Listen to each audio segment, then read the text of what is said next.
Hello and welcome to our program Violence Free World. My name is Ikpe, and today we have as guest on the program the Executive Governor of Kogi State, His Excellency Yahaya Bello.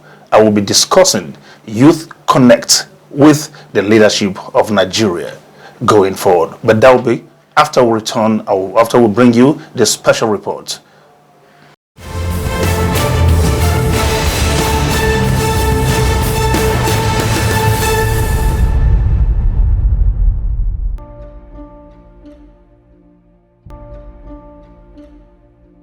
Society analysts often cite manifest neglect of the youth segment, low level of inclusiveness, and targeting of young people for harassment by men in uniform as major reasons for unrest and youth involvement with violence, crimes, and other ills.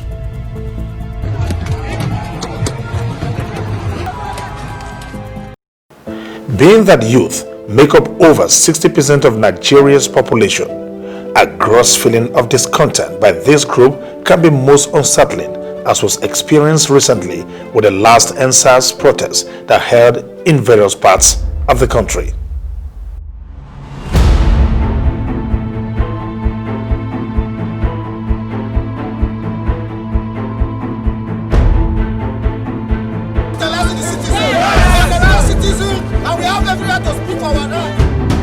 For many of the young people that participated in the protest, their grouse was beyond police brutality.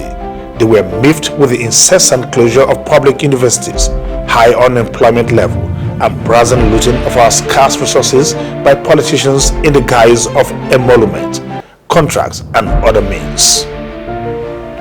Before the NSAS saga, the agitation and eventual realization of the Not Too Young to Run bill in 2017 signaled the readiness of the youth of Nigeria to get involved with governance of the country.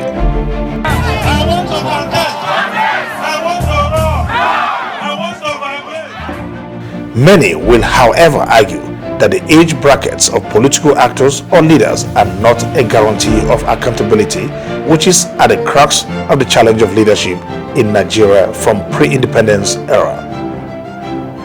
It is instructive to note that our most known political leaders like Nnamdi Azikiwe, Yakubu Gowon, Olusegun Obasanjo, Muhammadu Buhari, Shehu Shagari, Obafemi Awolowo, and several others got into office as very young people, yet governance has remained quite poor.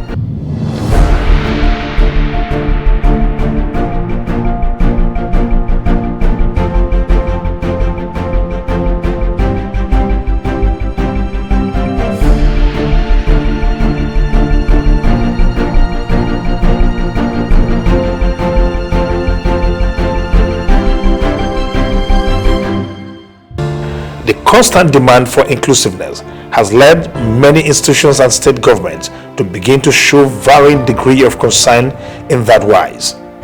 For instance, the election of a 32-year-old Debo Ogundoyin as Speaker of the Oyo State House of Assembly and another young person, Abok Nuhu Ayuba, at age 34 as Speaker of the Plateau State House of Assembly, expectedly caused some sensation. As a way of assuaging the youth, many state governments now claim to have initiated youth empowerment programs and other measures to fill this gap. It is worthy of note that Kogi State particularly now prides itself as the one with the most youth at the helm of affairs. The state governor, Yahaya Bello, is only 45 years of age. Finally, while it may be politically significant to see many youth emerge as office holders, it is much more important to embark on a reorientation of our mindset towards a focus on accountability and patriotism as we crave a violence-free Nigeria.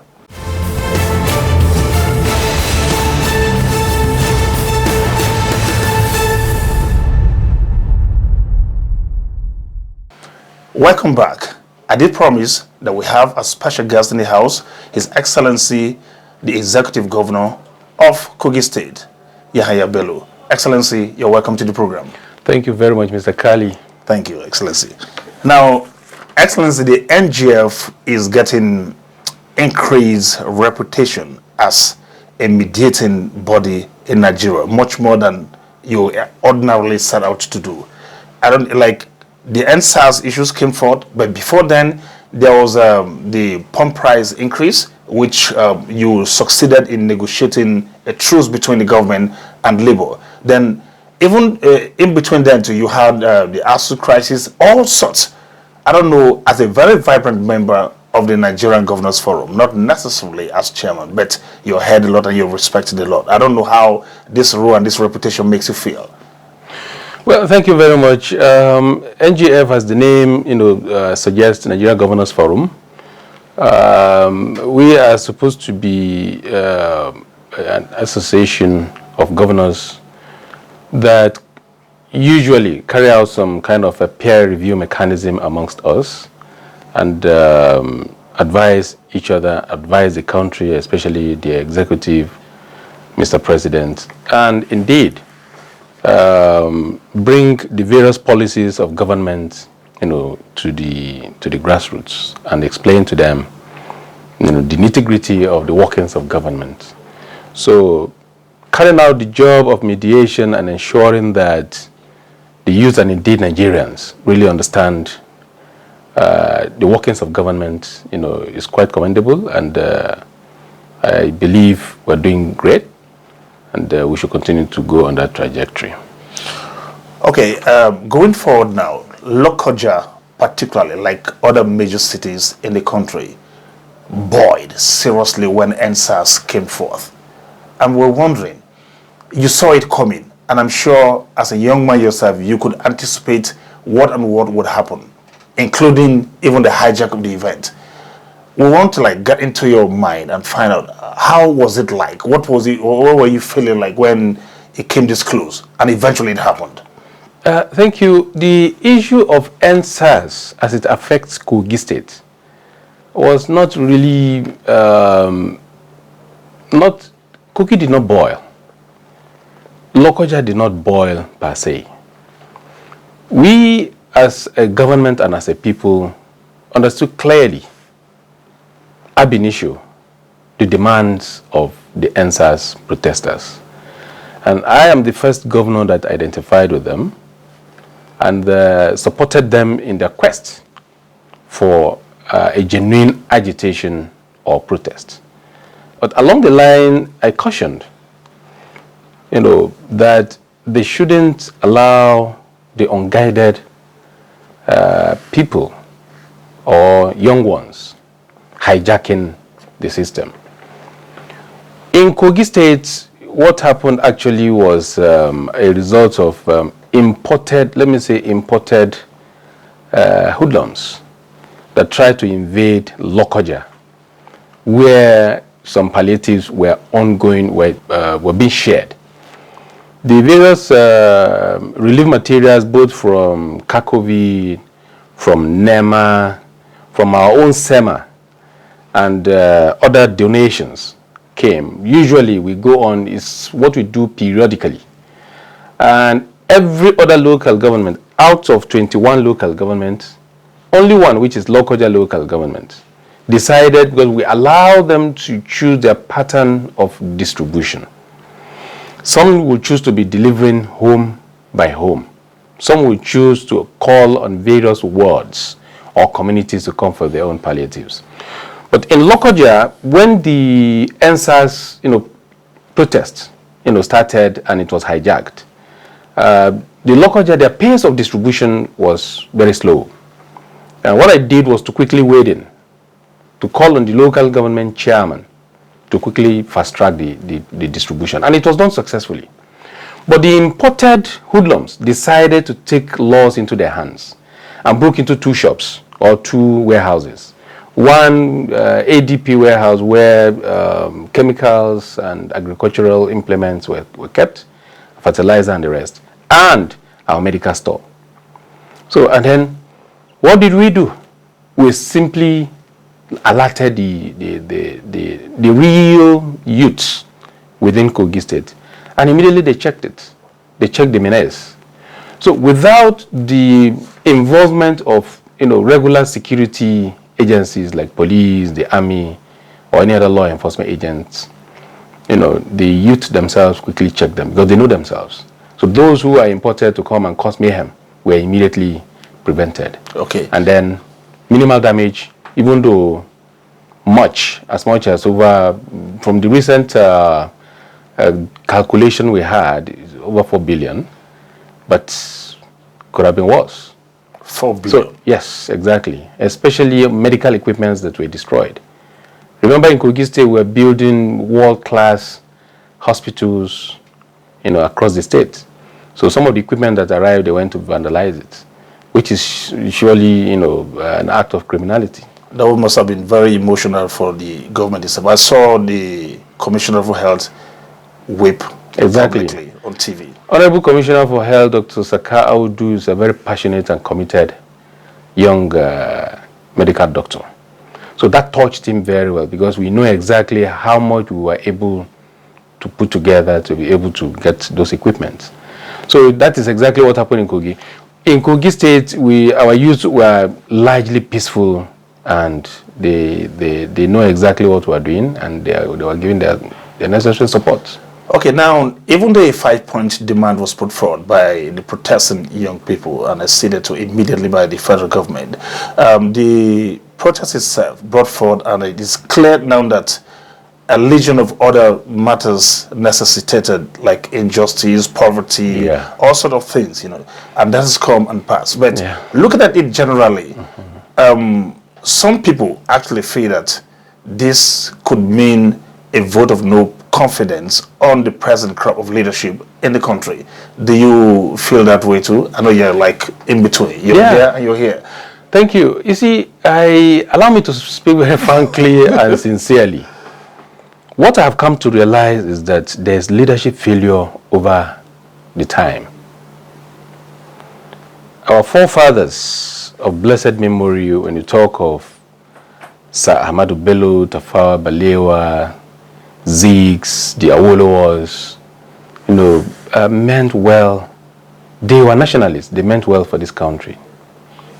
Until recently, we were having leadership failure before the current dispensation. So the anger of the youths or younger generations is not just on the current administration or current leadership. It's a pent-up anger, accumulated anger over the period. And that's what they try to vent out. But I quickly saw the danger the agitation is turning into. And I had to come out to warn and caution. And thank God they heeded to my advice. And they saw reasons why they should sheath their sword and listen to government. But I sincerely would wish that currently we pay more attention to the demands of younger generations and even Nigerians generally. It is time we have a complete change, a complete detour from the way and manner we govern this country. It's not going to be business as usual again. Because currently, as it is now, almost every household and everybody on the streets is aware.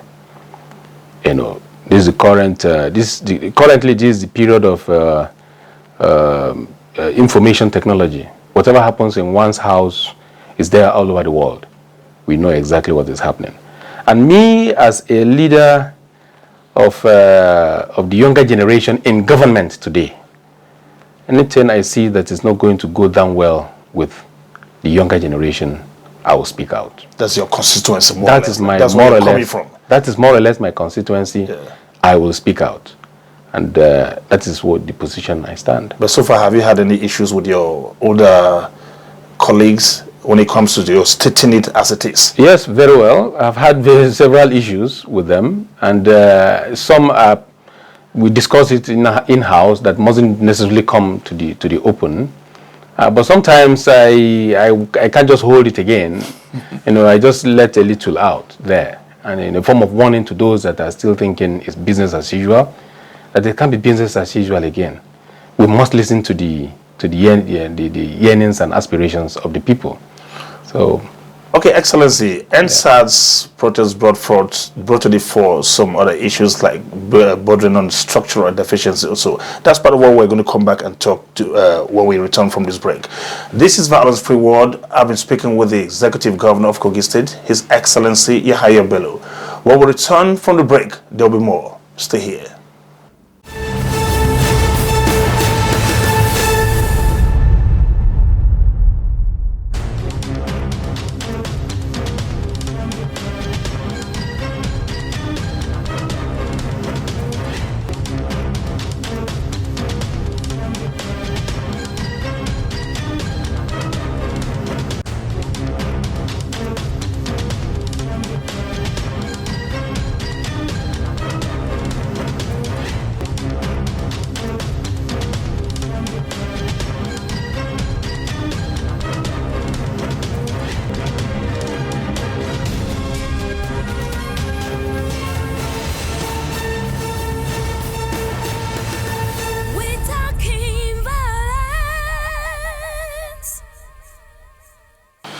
Welcome back. This is the Violence Free World, and we still have as guest in the house His Excellency, the Executive Governor of Kogi State, Yahaya Bello. Excellency, now, like we're saying, the NSAS protests brought to the fore certain issues, revealed certain inadequacies, especially as it concerns our security operatives, numerical strength, poor training, and some other things, which borders again on the restructuring that people have been talking about. Now, shouldn't this spur into action? Now, all this talk about state police, community policing, whatever kind of other alternative policing that we need to get, what do you think? What are your thoughts? Yeah, thank you. Like I said, the wrath, or let me say the dysfunction in our security architecture was inherited. And let me tell you something.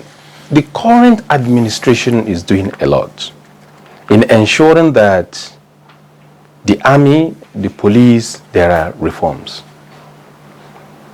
There are certain weapons that were never, purchased again since the administration of Shehu Shagari, Elijah Shehu Shagari, until the coming of President Muhammadu Buhari now, that of the army. And several trainings and courses were left undone until the coming of President Muhammadu Buhari. So imagine the kind of long decay, the gap, the manpower training, the gap between then and now. Also, the police. There has been several rough in the system. So it will take the current IG to do a magic and quickly, change it overnight. And he's doing his best. Let me tell you that the issue of community policing has been taken on by him long before the NSAS protest, came to be. He started the community policing. It's a gradual process. Like I told, some of the young ones who came to meet me. I told them that, you see, in our system, Nigeria system, there's bureaucracy. You can't just immediately demand that there should be reform, and there and then there will be reform. Reform has been on. That was why it was easy for the federal government to grant the initial 5/5 demands of the NSAS protest, because they were already a program or reforms or activities that were already taking place within the security architecture.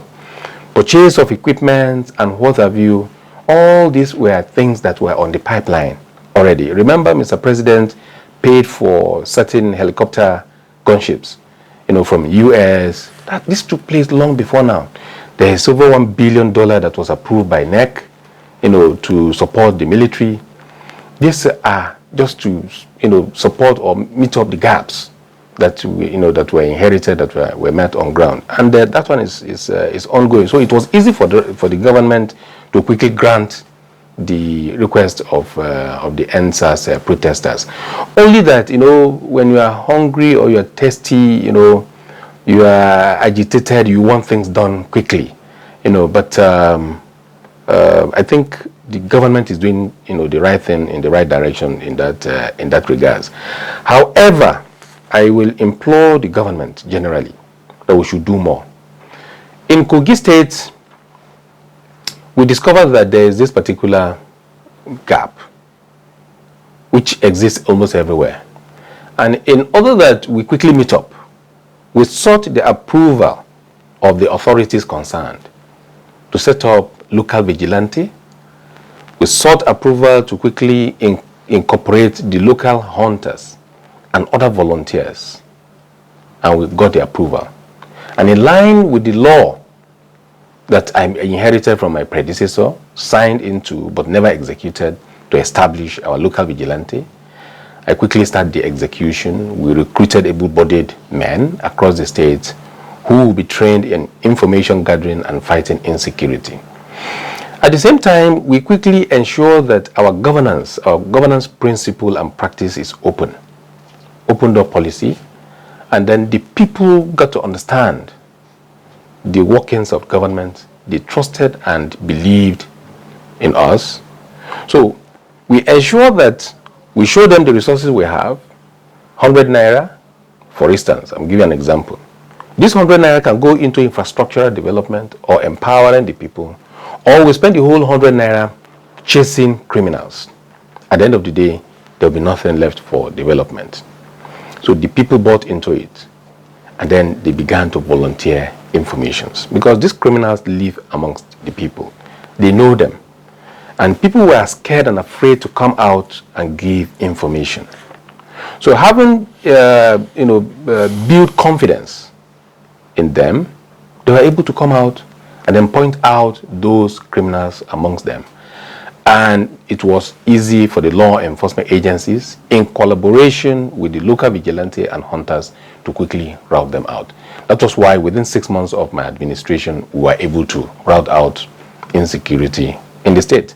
So it's a gradual process, and I know that some states are trying to do same.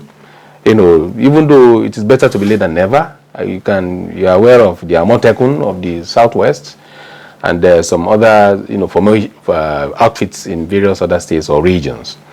But it's going to be a gradual process. Also, if you put it side by side with the community policing, it was easy for us to quickly key into the community policing of the current administration, because we have already taken a step ahead before coming of the community policing. So it was easy for us to key in. Excellency, I see that some of your colleagues have initiated moves to stop the bogus pension package or severance package for former governors and deputy governors, something that we believe will help cut down the cost of governance generally. Some of us are beginning to also imagine that it's something that will be adopted by all the states very soon.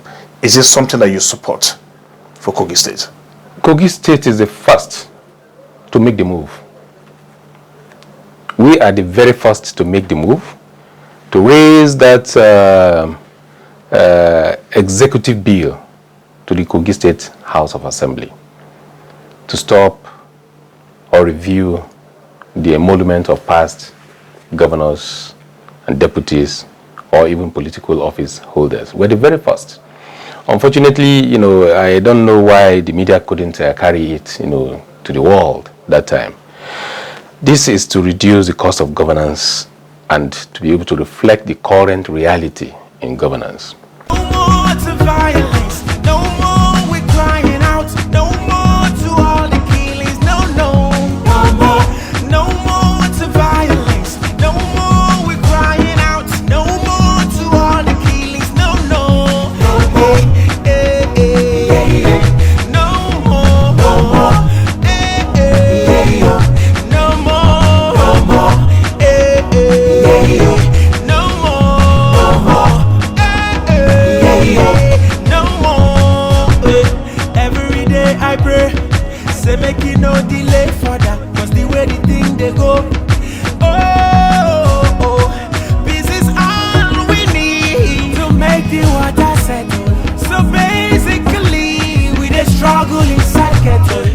wetin supposed to bring